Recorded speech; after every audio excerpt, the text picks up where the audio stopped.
wannan wanda ka zo min da shi. Saƙonki ne, amma ko me kenan ki buɗa shi? In na buɗe, kana tunanin a yau zai iya sa na yi murmushi? Yaƙinin hakan ne ya sa na ce maki ai gashi. Shi ɗin, wai ma menene ɗan tuna min shi? Kin manta jiya kin ce na zo maki da koko amma wanda aka dama shi? Ni ɗin, yaushe har muka yi da kai na ce ina da buƙatar shi. Yanzu har kin manta wayar da muka yi ajiya wadda na ƙara yinta da rarrashi? Oh, ba koko ba, kukumba wadda na ce idan ka ga mai apple ka haɗo min da shi. Ai kin ji matsalar, shi yasa na ce maki ki daina yin aike a cikin fushi. Ba na faɗa maka ba, ba na shan koko sai custard wadda gari ta ke da laushi.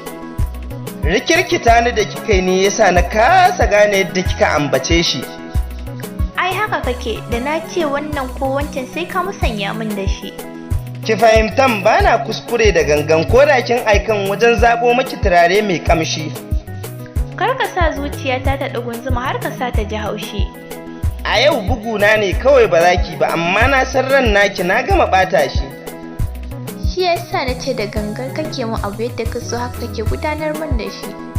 Wa ya isa ya canza saƙonki? Ai ko abokina Mubashir ya kira ni sai na ƙyale shi.